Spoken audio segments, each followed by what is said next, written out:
Hey students, I have some really exciting news today that I want to share with you. But first, story time.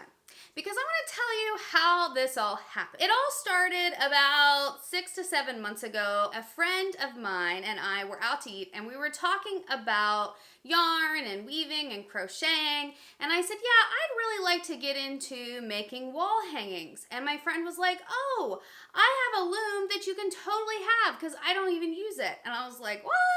Sounds great.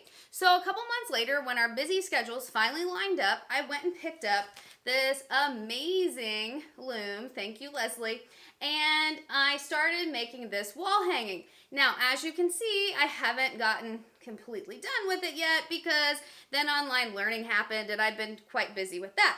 But at least I've got one started. Then that led me down the rabbit hole of looking at yarns, and I came across the most wonderful yarn. It's called art yarn. I mean, check this out.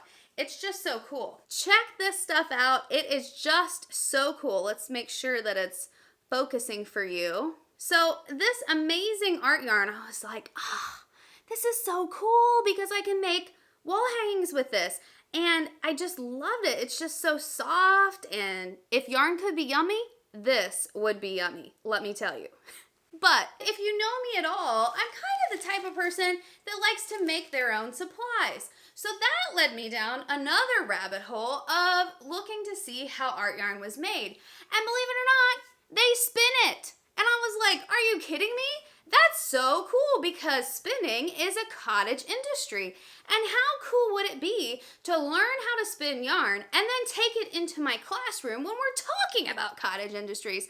I mean, mind blown, right? So I was super excited about that, and then I started looking up spinning wheels. They're really expensive, which is probably why art yarn is so expensive. And on a teacher's salary and my budget, it would take me quite a while to save for a spinning wheel, which I was completely prepared to do because, like I said, I want to learn how to spin and make my own yarn. Fast forward to talking to my mom about this, and she said, hey, I have a friend who does this. You need to talk to her. I got on the phone with my mom's friend, and it turns out her husband is even into spinning because it's so much fun, which I thought was super cool. They're getting ready to downsize, and they decided that they wanted to sell their spinning wheel. So guys, I have a special treat for you today. Today, I will be unboxing my spinning wheel. Then hopefully, I'm going to learn how to spin my own yarn to be able to bring it in and show you guys cottage industry.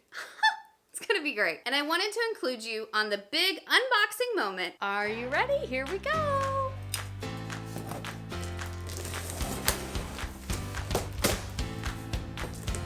It's a big old box, just about as tall as me. All the way from Ohio. Oh, looky there.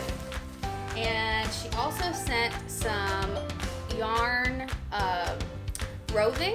Well, I guess it's not yarn yet. It's roving or alpaca. This might be the alpaca. This is some stuff that I'm going to use to spin. All right, guys, check it out. There's the spinning wheel. Cottage industry at its best. Let me keep going here.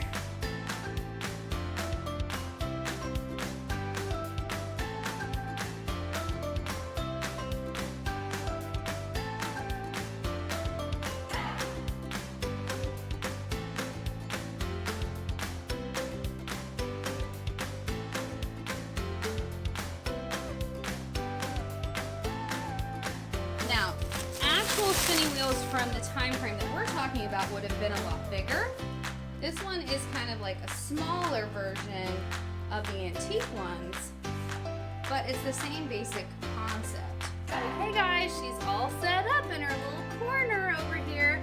Let me show you real quick what I have learned from YouTube so far is that once I start spinning, the yarn will go through here and wrap around that bobbin, and then you just pedal it like this. Kind of cool, huh?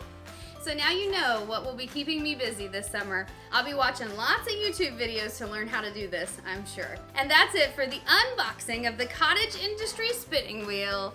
I'll see you next time. Thanks for watching. P.S. Thank you so much, Vicki and Denny, for giving me an awesome deal on this spinning wheel. I love it already, and I'm sure the kids will love it too. It's going to make an awesome history lesson.